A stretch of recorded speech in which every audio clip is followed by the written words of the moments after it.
성도 여러분 안녕하셨습니까? 벌써 새봄이 온다는 3월이 되었습니다.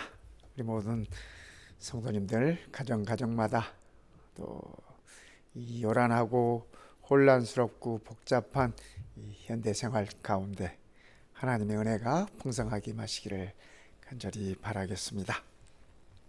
오늘은 예수님께서 십자가로 향하시는 길목에 예수님을 만났던 그 나귀 주인들에 관해서 좀 함께 말씀을 나눠보겠습니다. 이 영국의 스펄전 목사님은 소명이란 무엇인가, 소명은 어떻게 내게 오는 것인가 라는 말씀을 하시면서 이렇게 말씀을 하셨습니다.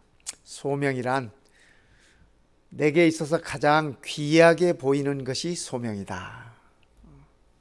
사람마다 귀하게 보는 것이 다르지 않습니까? 어떤 사람은 귀하게 보는 것을 어떤 사람은 천하게 볼 수도 있고, 어떤 사람은 천하게 보는데 어떤 사람은 그것을 아주 귀하게 볼 수도 있습니다. 이스펄전 목사님은 자기에게 소명으로 다가오는 것은 자기의 삶에 있어서 가장 귀하게 보이는 것이라고 그렇게 표현했습니다. 두 번째는 자기가 하기에 가장 쉬운 일이다 그렇게 말씀하셨습니다.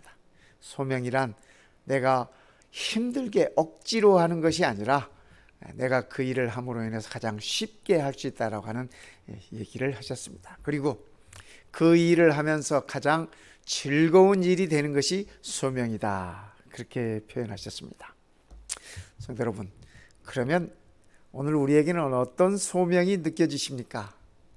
내가 하면서 가장 귀하게 여기고 또 내가 쉽게 할 수 있고 내가 즐겁게 할 수 있는 일이 무엇인가 한 번쯤 생각해 보시기를 바라겠습니다.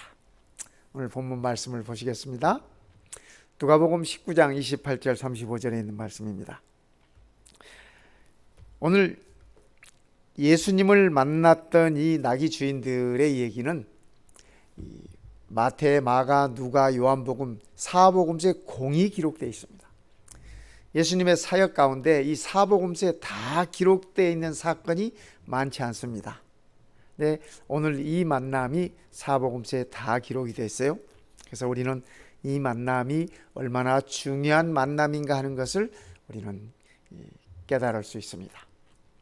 예수께서 이 말씀을 하시고 예루살렘을 향하여 앞서서 가시더라. 감람원이라 불리는, 여기 감람원이라고 하는 것은 우리가 감람산이라고 부르는 곳입니다. 산 쪽에 있는 벳바게와 베다니에 가까이 가셨을 때에 제자 중 둘을 보내시며 이르시되 너희는 맞은편 마을로 가거라. 그리로 들어가면 아직 아무도 타보지 않은 나귀 새끼가 매여 있는 것을 보리니 풀어 끌고 오라. 만일 누가 너희에게 어찌하여 푸느냐 묻거든 말하기를 주가 쓰시겠다 하라 하시매 보내심을 입은 자들이 가서 그 말씀하신 대로 만난지라. 나귀 새끼를 풀 때에 그 임자들이 이르되, 주인들이 그 말이죠, 그 임자들이 이르되 어찌하여 나귀 새끼를 푸느냐 대답하되 주께서 쓰시겠다 하고 그것을 예수께로 끌고 와서 자기들의 겉옷을 나귀 새끼 위에 걸쳐놓고 예수를 태우니.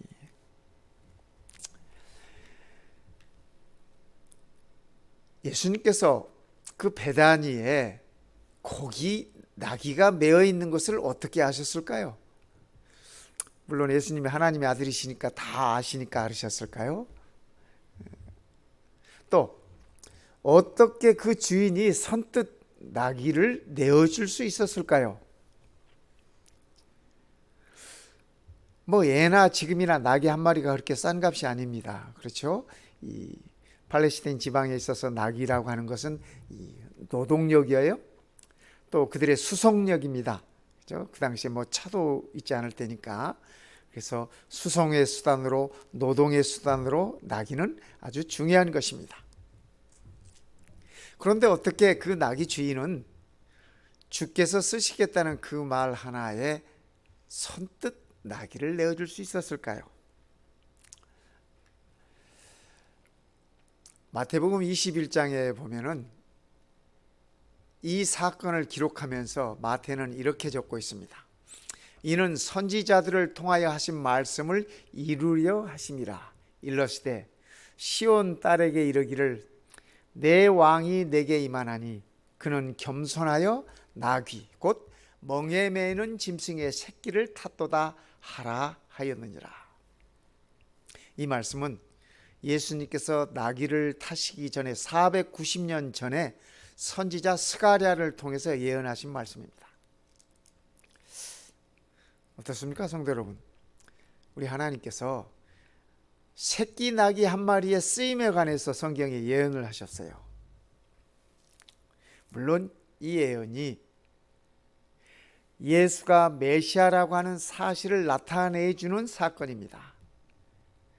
그러나 이 새끼 나귀에게까지 하나님께서 그 역할을 맡기시고 또 쓰임받도록 이렇게 예언하셨다고 하는 사실이 놀랍지 않습니까? 그렇다면 새끼 나귀보다 훨씬 소중한 오늘 우리들을 향한 우리 하나님의 마음은 어떠실까요? 그죠? 디모데후서 2장 20절에 이렇게 말씀하고 계십니다.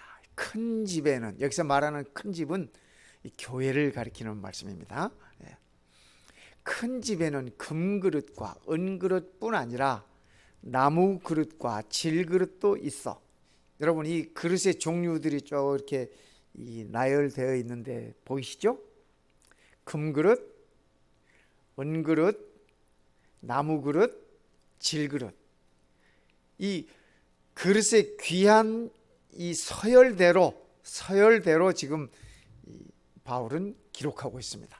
사람들의 눈에 보기 말입니다. 사람들의 눈에 보기에 가장 귀한 그릇은 금그릇이에요. 그 다음으로 귀한 그릇은 은그릇이에요. 그 다음에는 나무그릇, 그 다음에는 질그릇입니다. 그렇기 때문에 귀하게 쓰는 것도 있고 천하게 쓰는 것도 있나니 사람들이 쓰기에 말입니다. 그러므로 누구든지 이런 것에서 자기를 깨끗하게 하면 귀히 쓰는 그릇이 되고 거룩하고 주인의 쓰심에 합당하며 모든 선한 일에 준비함이 되리라. 우리 하나님께서 그릇을 평가하실 때는 이 재료가 무엇인가 그것으로 평가하지 않습니다. 사람들은 그릇을 평가할 때 재료가 무엇으로 만들어졌느냐 그것으로 평가해요. 금이냐, 은이냐, 나무냐, 진흙이냐. 그죠? 그런데 우리 하나님께서 그릇을 평가하실 때는 달라요. 그릇이 깨끗한가? 그죠? 재료가 문제가 아니라 이 그릇이 깨끗한가? 거룩한가? 그 말입니다. 다른 말로 표현하면 청결한가? 구별되어 있는가? 구별되어 있는가? 두 번째는 이 그릇이 쓰기에 합당한가? 쓰기에 합당한가? 여러분, 금그릇에요. 금그릇에 이 뜨거운 것을 담으면 어떻게 될까요? 그죠? 금은 열 전도율이 아주 높습니다. 그렇기 때문에 뜨거운 것을 담으면 그 그릇을 잡을 수가 없어요. 뜨거워서. 또 우리가 된장찌개 같은 것은 질그릇으로 만든 뚝배기에다 담아야 제맛이지. 그죠? 된장찌개를 뭐 은그릇에다 담는다. 어울리지 않죠? 그래서 우리 하나님께서 그릇을 평가하실 때는 재료가 무엇인가가 중요하지 않고, 그죠? 그 그릇이 깨끗한가? 깨끗한가? 두 번째는 그 그릇이 쓰기에 합당한가? 우리 하나님께서 우리를 평가하실 때도 그렇다는 얘기입니다. 그렇다는 얘기예요. 나귀가 거기 매인 것을 어찌하셨을까 예수님은? 그죠? 또 어떻게 선뜻 나귀를 내어줄 수 있었을까?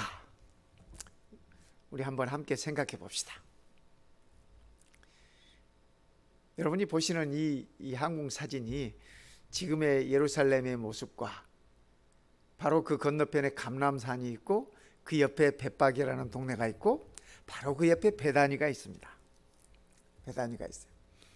그런데 오늘 예수님께서 이 나귀 주인들을, 그죠? 이 나귀를 찾으신 곳이 바로 이 베다니입니다. 예수님께서는 그 나귀를 타고 스가랴 선지자 예언대로 나귀를 타고 어린 나귀, 새끼 나귀를 타고 예루살렘 성에 지금 입성하려고 하시는 것입니다. 이 베다니는 어떤 곳이냐면, 베다니라는 이 동네의 이름의 뜻은 슬픔의 집, 가난의 집, 그런 말씀입니다. 그러니까 베다니가 참 가난한 동네였다 하는 것을 우리는 이 이름에서 대충 이렇게 느낄 수 있습니다. 예수님의 행적을 살펴보면은 이 베다니는 예수님께서 자주 들리신 곳이에요.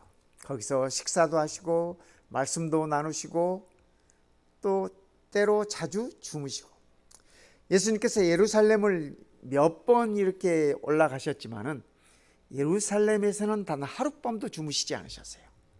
하룻밤도 주무시지 않았어요. 그분께서 붙잡히셔가지고 골고다의 길을 갈 때 그때를 제외하고는 말입니다.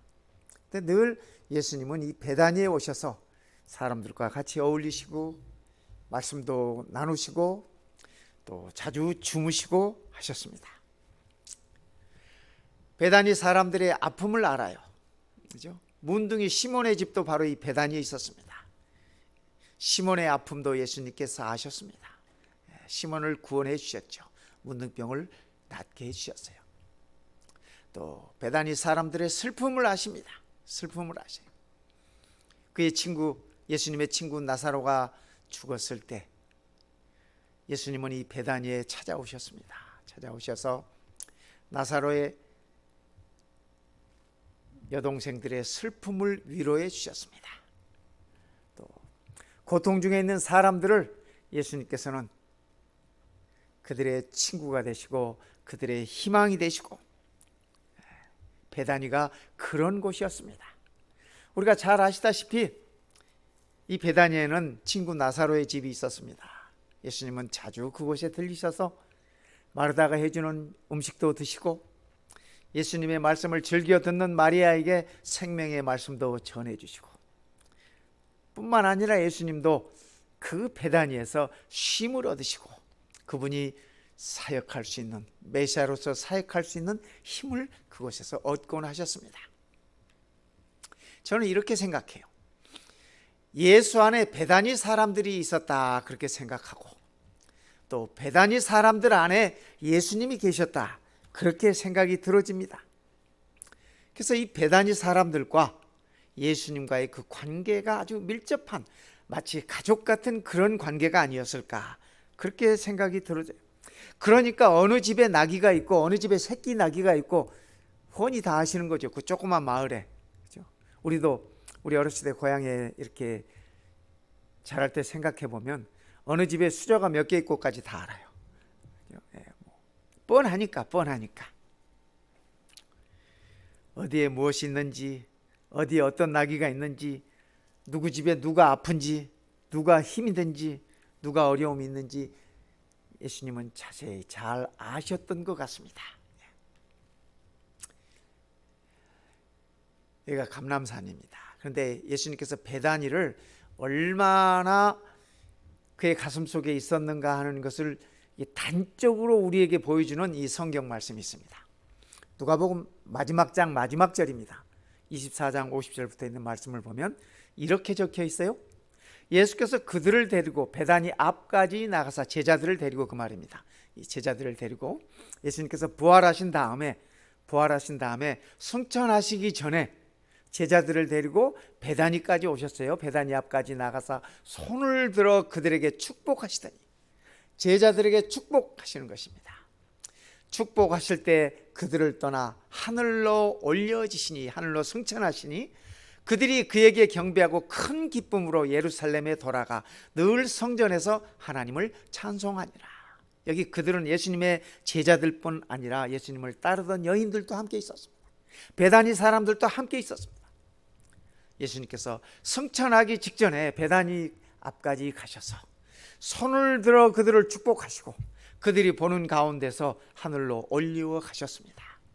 그러니까 우리 예수님께서 이 베다니 사람들하고 얼마나 가까우셨는지, 예수님 안에 베다니 사람들이 있었고 베다니 사람들의 가슴 속에도 예수님이 늘 계셨음을 우리는 알 수 있는 대목입니다. 만일 누가 무슨 말을 하거든 주가 쓰시겠다 하라. 그리하면 즉시 보내리라 하시네. 예수님의 베다니 사람에 대한 확신이 느껴지지 않습니까? 누가 우리가 쓰겠다고 내가 달라 한다고 해서 금방 누가 내어줍니까? 그죠? 그런 관계가 되려면 특별한 관계가 돼야 되는 것입니다. 특별한 관계가 돼야 그게 가능해요. 우리 주님께서 주님 스스로 주님께서 주님을 가리켜서 주라고 표현하신 말씀은 여기뿐입니다. 베다니 사람들에게 이렇게 하실 때 주가 쓰시겠다. 예수님께서 예수님을 가리켜서 주라고 이렇게 표현하셨습니다. 그리하면 즉시 보내리라. 예수님은 아셨어요. 예수님의 말 한마디면, 주가 쓰시겠다는 그 말 한마디면 그 나귀를 즉시 보낼 것을 예수님은 알고 계셨던 것입니다. 우리가 부르는 이 복음성가 가운데 이런 노래 있지 않습니까? 눈으로 사랑을 그리지 말아요. 입술로 사랑을 말하지 말아요. 참 사랑은 내게 가장 귀한 것, 그것을 주는 거예요. 내게 가장 귀한 것, 그것을 주는 거예요. 그것이 진짜 사랑이라. 여기 말하는 참 사랑은 로드십입니다. 주님에 대한 것을 얘기하고 있는 것입니다. 그렇죠? 우리가 눈으로 말하는 사랑은 진짜 사랑이 아니라는 것이죠. 입술로만 표현하는 사랑은 진짜 사랑이 아니라는 것이죠. 내게 있어서 가장 귀한 것을 주는 것, 그것이 진짜 사랑이라는 것이죠. 그렇죠? 가족들 간에도 마찬가지고, 부모 자녀 간에도 마찬가지고, 부부 간에도 마찬가지고, 그죠? 자기들이 지니고 있는 것에서 가장 귀한 것을 드릴 수 있는 것. 우리 주님께도 마찬가지입니다. 가장 귀한 것. 그 나귀 주인에게 있어서 나귀 새끼 한 마리는 참으로 소중한 것이었습니다. 그러나 그것이 주님께 쓰임을 받는다고 했을 때 그 주인들은 기꺼이 그것을 주님께 드리는 모습을 우리는 이 말씀 속에서 보는 것입니다. 예수님께서 그 나귀를 타고 예루살렘에 입성하셨습니다. 제자들은 종려가지를 깔고 겉옷을 깔고 호산나를 외치면서 그들의 왕이 예루살렘에 입성한다 하고 그들은 이 소리를 쳤습니다. 그러나 베다니 사람들은 예수님의 예루살렘 입성이 그분의 십자가를 향하는 것임을 알았습니다. 예수님의 예루살렘 입성이 골고다를 향하여 죽음의 길로 나아가시는 것을, 그 길임을 베다니 사람들은 알았습니다. 어떻게 알았느냐고요? 예수님께서 자주 말씀하셨어요. 성전을 헐어라, 내가 3일 만에 다시 짓겠다. 그분의 죽음에 관해서 늘 말씀하셨고, 바로 전날 시몬의 집에서 잔치가 벌어졌을 때, 그죠? 시몬의 집에서 잔치가 벌어졌을 때 마리아는 옥합을 깨트려서 향유를 예수님께 부었어요. 그때 제자들은 다 그 여인을 향해서 비난했습니다. 비난했어요. 그때 예수님께서 하신 말씀이 있었습니다. 그냥 두어라. 저가 내 장사를 위하여, 내 죽음을 위하여 마련한 것이니라 라고 예수님께서 말씀하셨어요. 그러니까 그날 시몬의 집에서 예수님의 말씀을 조금만 귀 기울여 들었던 사람들은 예수님의 예루살렘 입성이 예수님의 십자가의 기림을 그들은 알 수 있었습니다. 예수님의 예루살렘에 입성이 있었기에 그분의 십자가의 길은, 십자가의 사명은 완수될 수 있었습니다. 그분이 끝까지 인내하며 그 십자가의 길을 가셨기에 오늘 우리에게는 구원과 즐거움과 감사가 함께 있는 것입니다. 6월절 때 하나님께서 모세를 통하여서 어린 양의 피를 문지방과 설주에다가 바르라고 그렇게 말씀하셨습니다. 이 말씀의 현대적 의미는 무엇일까요, 성도 여러분? 물론 예수 그리스도의 십자가의 죽음을 우리가 믿음으로 받아들이는 것을 가리키는 말씀입니다. 그러나 그것보다 더 한 가지 더 중요한 것, 한 걸음 더 나아가서 중요한 것은 우리의 삶이 예수님의 보혈로 칠해져야 된다고 하는 사실입니다. 우리의 손에 예수님의 피가 발라져야 하는 것입니다. 우리의 가슴에도 예수님의 보혈이 발라져야 하는 것입니다. 우리가 하는 모든 봉사도 그리스도의 보혈의 피가 묻어 있어야 되는 것입니다. 우리가 하는 사역에도, 우리가 드리는 예배에도, 우리가 드리는 기도에도, 우리의 모든 것에 우리 예수님의 보혈이 묻어 있어야 되는 것입니다. 그것이야말로 우리가 우리 주님의 보혈로 살아가는 것이라고, 그것이 내 삶에, 내 마음의 문설주에 그리스도의 피를 바르는 것이라고 그렇게 여겨지는 것입니다. 르게롤레프라고 하는 이 네덜란드의 이 여성 작가가 있습니다. 이분이 세계에서 여성으로서는 최초의 노벨 문학상을 수상하신 분입니다. 그런데 이분이 이 작품 가운데 이런 책이 있습니다. 진홍 가슴새의 비밀이라는 책이 있어요. 이분이 쓰신 것입니다. 진홍 가슴새. 이 책의 내용은 이렇습니다. 이 이야기의 내용은 하나님께서 창조하실 때 여러 새들을 창조하셨지 않습니까? 그 중에 온 몸이 잿빛인, 머리부터 꼬리 깃털까지 다 완전히 잿빛인 이 새를 한 마리 창조하셨습니다. 그러면서 그 새의 이름을 진홍 가슴새라고 붙여주셨습니다. 어느 날 이 진홍 가슴새가 호수에 비치는 자기의 모습을 봤습니다. 호수에 비친 자기의 모습을 보니까 빨강색은 하나도 없고 머리끝부터 꼬리끝까지 다 짙은 회색이에요. 그래서 이 새가 생각을 했습니다. 나는 머리부터 꼬리까지 온통 잿빛뿐인데 어째서 하나님께서는 제 이름을 진홍 가슴새라고 붙여주셨는지 모르겠어요. 어떻게 하면 제가 빨간 깃털을 얻을 수 있을까요? 하고 하나님께 묻습니다.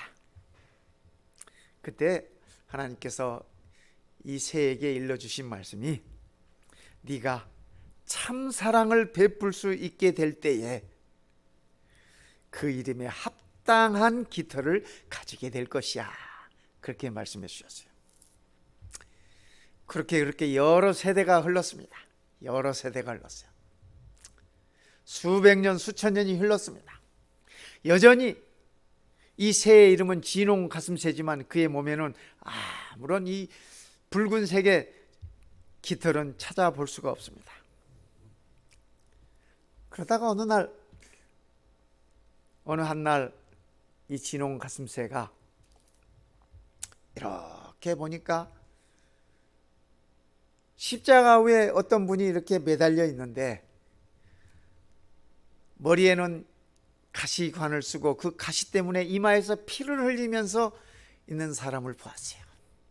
그래서 이 새가 그 십자가 위에 이렇게 날아가서 고통 중에 있는 그분을 위해서, 고통을 조금이라도 덜어드리고자 그분의 이마에 박혀있는 가시들을 그의 이 부리로 하나씩 하나씩 이렇게 뽑기 시작했습니다. 뽑아주기 시작했습니다. 그러다가 이마에 가시가 뽑힐 때 피가 그의 가슴에 이렇게 튀겼습니다. 그 일을 계속하다가 조금 하다가 이 새는 그 일을 멈출 수밖에 없었어요. 왜냐하면 십자가 위에 계시는 그분이 돌아가셨어요. 그래서 더 이상 이 새는 그 일을 할 수가 없었습니다. 돌아와서 그의 가슴에 묻은 이 빨간 피를 씻기 위해서 물에 들어갔다 나왔다 씻어보지만 지워지지가 않아요.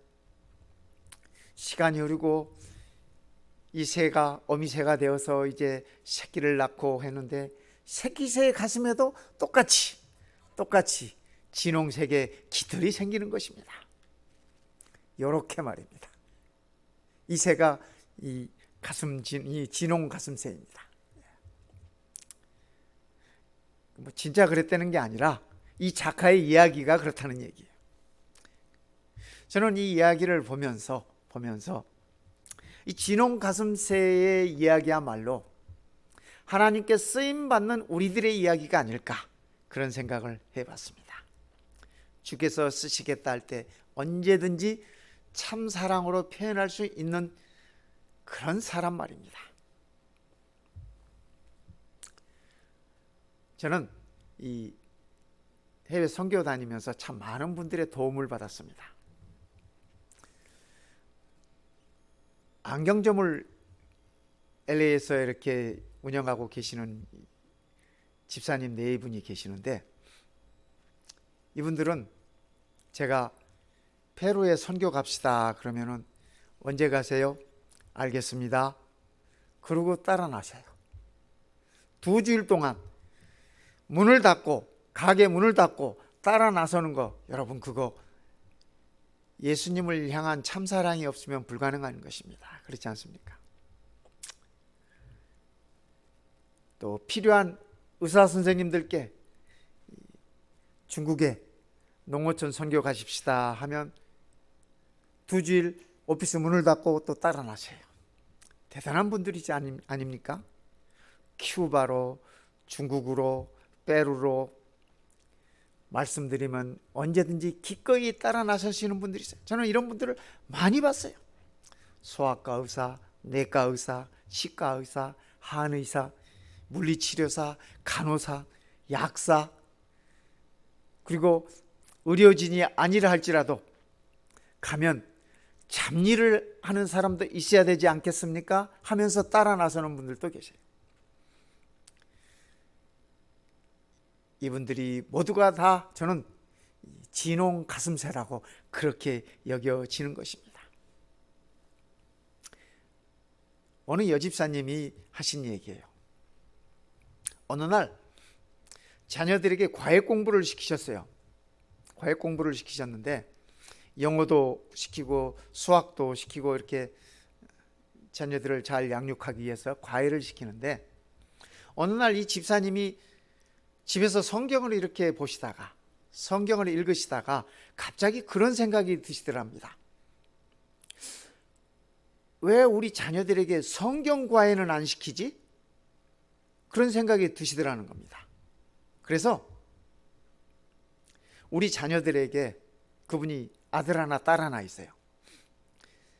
우리 자녀에게 성경 과외를 좀 시켰으면 좋겠다라는 생각이 미쳤습니다. 그래가지고 부목사님께 부탁했대요. 목사님, 과외비를 따로 드릴 테니까 우리 애들 성경 과외 좀 시켜주십시오. 그렇게 부탁을 했대요. 그랬더니 그 부목사님이 집사님 애들만 그렇게 해서 내가 과외 시키고 과외비 받을 수 없으니까 다른 부모님들 아이들까지 이렇게 데려다가 과외를 시켜주셨대요. 그 집사님 얘기가 그 아이들 주의 은혜 속에 잘 자라서 지금은 성인이 되고 가정도 꾸리고 믿음 안에서 잘하고 있다는 거예요. 저는 감화를 받았습니다. 감명을 받았어요. 성도 여러분, 우리의 자녀들 성경 과외 시켜보신 적 있으세요? 그런 생각이라도 한번 해본 적 있으세요? 그죠? 얼마나 아름다운 생각입니까? 제가 한 번은 이 돌잔치에 이렇게 축복해주고 말씀해주고 그러기 위해서 이렇게 초대받아 간 적이 있습니다. 돌잔치를 이제 큰 식당을 빌려서 이렇게 회관을 빌려서 돌잔치를 하는데, 돌잡이라는 거 하지 않습니까? 돌잡이. 테이블 위에다가 여러 가지 실도 놓고 책도 놓고 연필도 놓고 청진기도 놓고 돈도 놓고 이렇게 여러 가지를 놓아요. 놓고 이제 돌이 된 아이에게 지불하는 것이죠. 그거 집으면 돈을 집으면 장래 이 아이가 부자가 될 것이다. 그런 믿음 아닌 믿음들이 있는 것 같아. 청진기를 집으면 이 아이가 의사가 될 것이다. 그런. 제가 좀 장난기가 발동을 했어요. 그래서 제가 슬쩍 제 성경책을 그 돌잡이 책상 위에다 살짝 놔뒀습니다. 돌잡이를 하는데 이 아이가 책상 위에 있는 거 여러 가지 것들 중에서 제 성경을 집으려고 그렇게 손이 가는 겁니다. 그러니까 옆에서 엄마가 안 돼! 안 돼! 그러는 거예요. 그날 그 돌잔치에 참석했던 모든 분들이 크게 한바탕 웃었습니다. 그런데 왠지 돌아오는 제 가슴 속에는 씁쓸함이 있었습니다.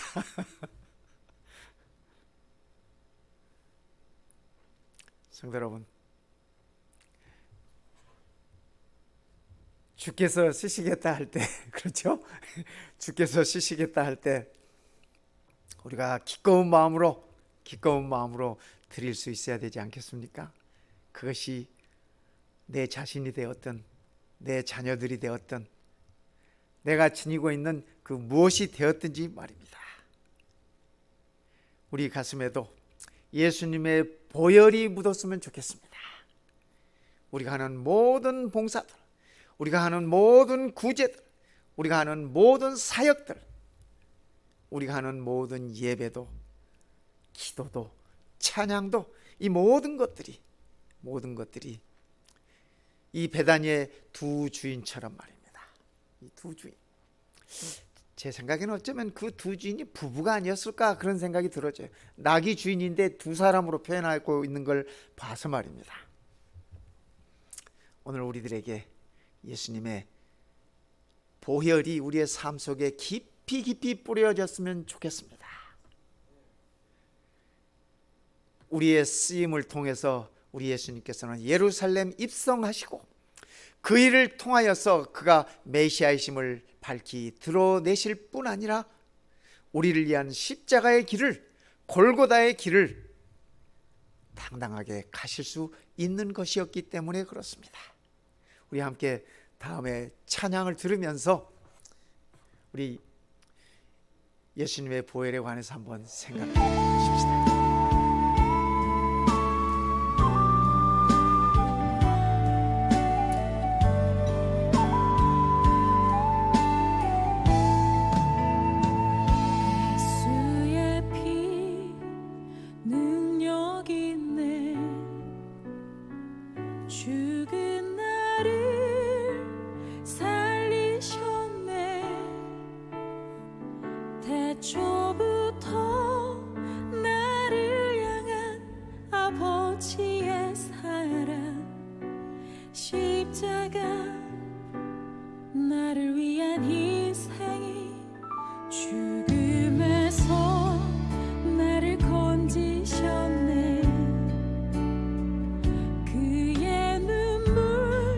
기쁨의 비 되어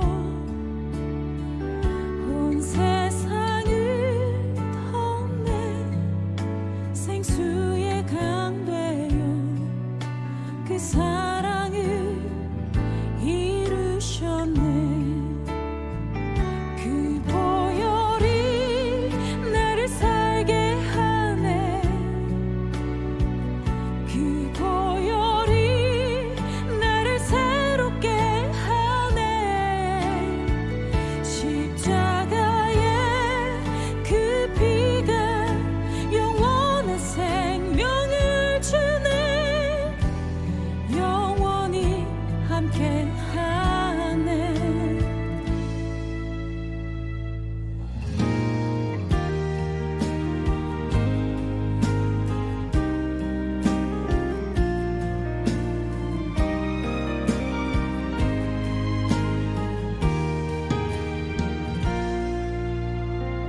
그 사랑을 이루셨네. 그 보혈이 나를 살게 하네. 그 보혈이 나를 새롭게 하네. 십자가의 그 피가 영원한 생명을 주네. 영원히 함께하네. 그 보혈이 나를 살게 하네. 그 보혈이 나를 새롭게 하네. 십자가의 그 피가 영원한 생명을 주네. 영원히 함께하네. 그 보혈이 나를 살게 하네. 그 보혈이 나를 새롭게 하네. 십자가의 그 피가 영원한 생명을 주네. 영원히 함께하네. 이제 나는 노래하네. 그 사랑을, 그의 생을 내게 주신 그 사랑 온 세상 알도록 영원히 노래하네.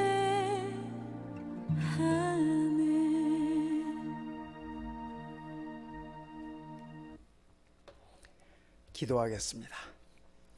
우리 아버지 하나님, 우리를 창조해 주시고 죄 가운데서 구원하여 주셨음을 인하여 감사합니다. 우리의 삶 속에 하나님의 아들 그리스도의 보혈이 뿌려졌음을 인하여 참으로 감사합니다. 이제 우리도 그리스도의 보혈이 우리의 삶에 점철되어 그 힘으로 살아가게 하시옵소서.